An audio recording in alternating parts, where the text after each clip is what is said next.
Հանուն հոր եւ որդվո եւ օգուն սրբո ամեն։ Ըստ տեսածի մի դատեք, այլ արդար դատաստան արեք։ Ամեն։ Սիրելի բարեպաշտ քրիստոնյաներ, սիրելի հավատավոր ժողովուրդ, սովորաբար մարդու ամենամեծ սխալներից մեկն այն է, երբ նա շտապում է դատել։ Նայում է արտաքին տեսքը, լսում ինչ-որ խոսք, նամանավանդ երբ չգիտես այդ խոսքը որքանով է ճիշտ, երբ տեսնում ենք մի ինչ-որ դրվագ եւ արդեն ինքդ քո մեջ որոշում, ով է ճիշտ, ով սխալ, ով սուրբ, ով մեղավոր։ Եվ հենց այս երևույթի մասին է մեր Տեր Հիսուս Քրիստոս այսօր խոսում մեր հետ Հովհաննես ավետարանի 7-րդ գլխի միջոցով։ Եվ կարծես մի կարևորագույն արտահայտություն է անում, որը որ եթե իրապես մենք հասկանանք, շատ բան կփոխվի մեր կյանքում։ Շատ մարդկային հարաբերություններ կվերականգնվեն։ Եվ ասում է՝ մի դատեք ըստ արտաքինի, ըստ տեսածի, այլ արդար դատաստան արեք։ Գիտեք, սա պարզ խորհուրդ չէ, որ Հիսուս այսօր մեզ ասում է։ Սա քրիստոնյայի կյանքի կարևորագույն հորդորներից է, օրենքներից է, որովհետև շատ անգամ մենք ոչ թե ճշմարտությունն ենք տեսնում, այլ այն, ինչ մենք ուզում ենք տեսնել։ Հիսուս տաճարում մարդկանց աչքի առջև գործունեություն էր ծավալում։ Ուսուցանում էր, մարդիկ զարմանում էին, ինչպես գիտի սուրբ գիրքը, երբ է սովորել, ով է եղել նրա ուսուցիչը, որ դպրոցն է ավարտել, ինչ հեղինակություն ունի։ Այս հարցերն էին մարդկանց կարևոր, ոչ թե այն, ինչ ուսուցանում էր Հիսուս, այն, ինչ որ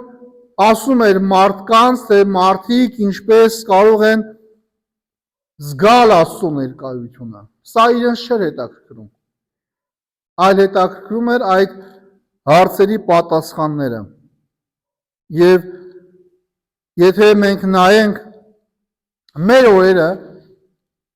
ապա կտեսնենք, որ այդ նույն երևույթը այսօր եւս կա։ Շատ մարդիկ հաճախ հավատը չափում են արտաքինով։ Ոմանց համար միայն մոմ վառելն է կարևոր, ոմանց համար մատաղ անելը։ Ոմանք տեսնում են մարդու, որ գնում է եկեղեցի, մտածում են իրենք արդար են, գնացողը երևի մեղք էր գործել, որ գնաց։ Եվ այսպես արդարության մասին, մաքրության մասին,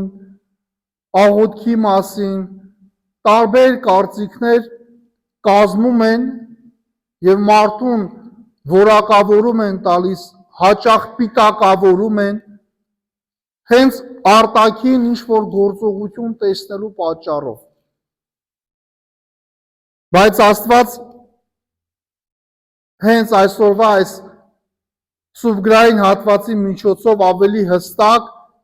ասում է, որ Աստված նայում է մարդու սրտին, ոչ թե կատարած գործողություններին։ Եվ Աստված ուզում է, որ մենք իր կամքը կատարենք, որի միջոցով նաև մենք կհասկանանք աստվածային ճշմարտությունը։ Հիսուս ասում է, եթե մեկը կամենա նրա կամքը կատարել կիմանա այս վարդապետության մասին։ Շատերը ասում են, որ ուզում են սկզբում ապացուցվի, նոր սկսեն հավատալ։ Թե հաճախ մենք հրաշքի այդ ակնկալիքներ ունենք, ուզում ենք հրաշք տեսնել, նոր սկսել հավատալ, բայց Հիսուս ասում է, գիտես, սկզբում պետք է սիրտդ կարգավորես, հետո կհասկանաս, որովհետև հավատքը միայն բանականությամբ չի բացվում, հավատքը բացվում է հնազանդությամբ։ Եթե դու պատրաստ չես փոխվելու, ճշմարտությունը նույնիսկ աչքիդ առջև էլ լինի, միևնույն է, դու դա չես տեսնի եւ չես նկատի։ Մի պատմություն կա, ասում է, մի մարդ գնում է ծերունու մոտ եւ ասում, ուզում եմ տեսնել Աստծուն, բայց չեմ կարողանում։ Այս մարդը նրան մի բաժակ ցեխաջուր է տալիս եւ ասում է, ինչ ես տեսնում դրա մեջ։ Այս մարդն ասում է, ոչինչ, ջուրը պղտոր է, ոչ մի բան չի երևում։ Ծերունին ասում է, մի քիչ սպասիր։ Եվ որոշ ժամանակ անց այդ նույն բաժակին է ցույց տալիս, երբ արդեն հողը իջել էր բաժակի հատակը եւ բաժակի երեսին մաքուր ջուրն էր երևում։ Եվ ասում, ինչ ես տեսնում։ Մարդն ասում է, հիմա տեսնում եմ մաքուր ջուրը։ Այո, սիրելիներ, մենք հաճախ չենք կարողանում տեսնել թե մեր ներսը եւ թե հատկապես մեր դիմացի մարդու, դա կլինի մեր ընկերը, մեր եղբայրը, անծանոթ մեկը, որովհետեւ ներսում երբ կա նախանձ, բարկություն, տարատեսակ մեղքեր եւ պղտորված է, մենք չենք տեսնում նրա սիրտը։ Մենք միայն այն գործողությունն ենք տեսնում, որով որ մենք սկսում ենք դատել եւ մարդուն որակավորում տալ։ Մինչև չխաղաղվենք, մինչև չհանգստանան, չենք կարող հասկանալ, թե իրապես այս մարդը ինչպիսին է։ Հիսուս հիշեցնում է, ասում է Մովսեսի օրենքի մասին եւ շատերը, որ պահում էին օրենքները, բայց սեր չունեին միմյանց նկատմամբ։ Եվ ասում է, ինչն է ավելի կարևոր, շաբաթ օրով բժշկել մի մարդու, ով հիվանդ էր, ով այդ բժշկության կարիքը ուներ, թե գնալ այդ օրենքի տառը պահելու ետևից եւ անտեսել հիվանդին։ Եվ Հիսուս ասում է, որ այս պարագայում Աստծո համար ամենակարևորը մարդ էակն է, մարդն է։ Որովհետև այդ օրենքը մարդու համար է տրված, ոչ թե մարդը օրենքի համար։ Եվ Հիսուս կարծես այս երևույթը մի վտանգավոր հոգևոր հիվանդություն է անվանում։ Երբ մարդը պաշտպանում է օրենքը, բայց այդ ընթացքում կորցնում է սերը։ Երբ ասում ենք ես ճիշտ եմ եւ մոռանում ենք ողորմության, ներելու եւ այլ հատկություն կարեկցելու մասին։ Երբ հավատքը դառնում է դատաստան, ոչ թե բժշկություն։ Հենց այդ ժամանակ է, որ պետք է գիտակցենք, որ եկեղեցին քրիստոնեությունը դատաստան չէ։ Եկեղեցին նախ եւ առաջ, եթե այսպես որակավորենք, հիվանդանոց է, որտեղ որ գալիս են մարդիկ, ովքեր որ ունեն հոգևոր կյանքի տարբեր խնդիրներ եւ գալիս են բժշկվելու, գալիս են մաքրվելու։ Եվ այստեղ մենք գալիս ենք ոչ թե ուրիշներին չափելու, ով ինչ արեց, ով ինչպես աղոթեց, ով երբ ծնկեց, երբ ոտքի ելավ, ինչպես արեց, այլ այստեղ այնտեղն է, որտեղ որ մեր հոգին պետք է բժշկվի։ Եվ Հիսուս երբ ասում է մի դատիրս տեսածի, այս խոսքը բոլորիս համար է, որովհետև եթե ուշադրություն դարձնենք, ապա կտեսնենք մեր շրջապատի մեջ քանի ընտանիքներ են քանդվել շտապ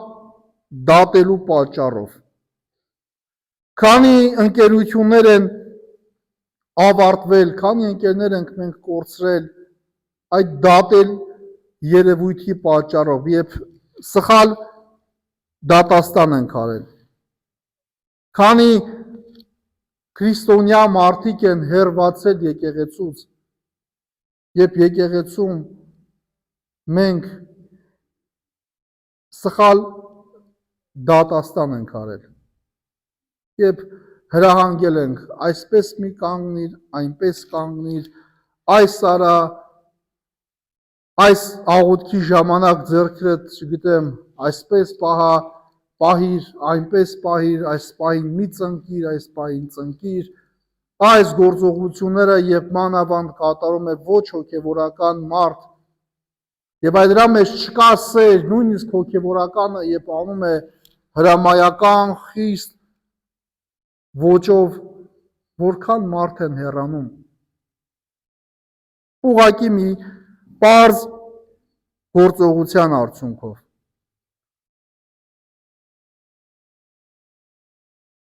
Եվ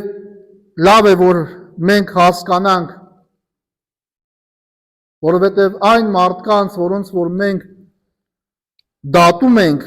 մենք չգիտենք իրենց ներաշխարհում ինչ է կատարվում, իրենք ինչպես են պայքարում, իրենց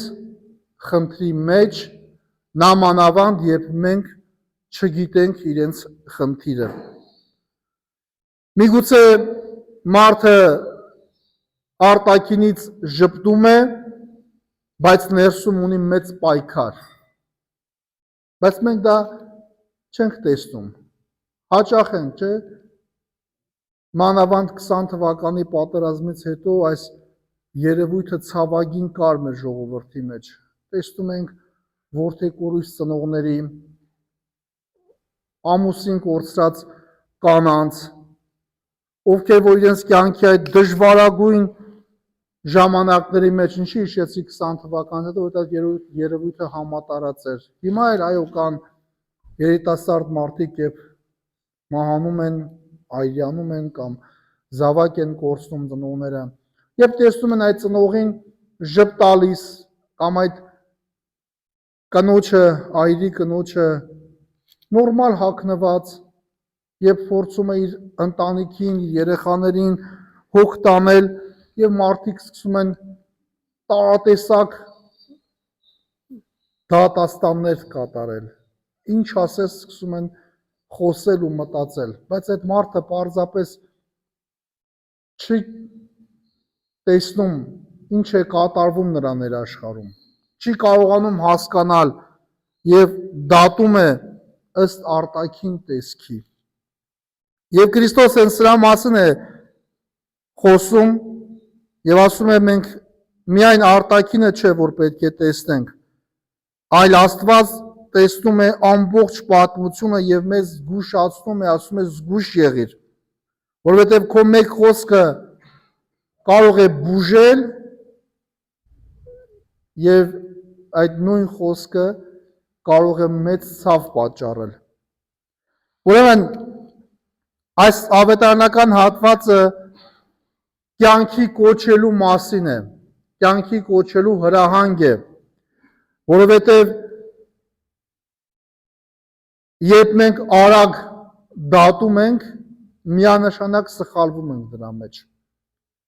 Եվ սա խոսում է նրա մասին, որ մենք մեր կյանքում, եթե ուզում ենք կարծիք կազմել, միանգամից չպետք է որոշենք, այլ մտածենք, որ միգուցե ես այդ պատմությունը այդ մարդու հետ կապված ամբողջովին չգիտեմ։ Նաև լավ կլինի, որ աղոթքի մեջ մենք կարողանանք հարցնել Տիրոջը, ասել Տեր, իմ դատողությունը արդյոք ճիշտ է, թե իմ եսն է դրա մեջ խոսում։ Կարևորը նաև ողորմություն անելը, որովհետև Հիսուս ասում է շաբաթը օրենքը մարդու համար է, ում համար դժվար է սիրել, ում համար դժվար է բարիք գործել։ Իրականում դժվար չէ մեկ կարեկցանքի մեջ եղող մարդուն մի հատ զանգել, այցելել, բարի խոսք ասել, եւ կտեսնենք, որ այդ նույն մարդը, ում մենք առաջին հայացքից դատում ենք, որքան է փոխվում։ Ուրեմն Աստված մեզ ուզում է այս ավետարանական հատվածով սովորեցնել, որ կարողանանք տեսնել այնպես, ինչպես Աստված է տեսնում։ Եվ ասում է՝ մի դատիր միայն աչքով, սովորիր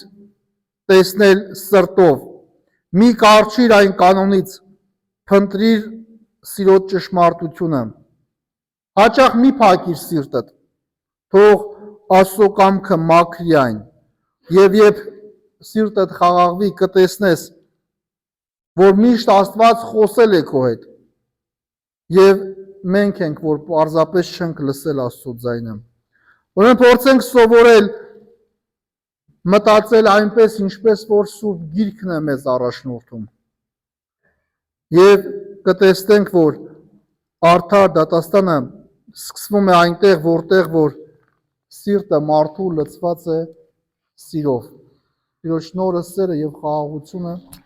մեզ բոլորիս հետ լինի այժմ եւ միշտ եւ Հովիկյանս ավիտենից ամեն։ Եվ դուր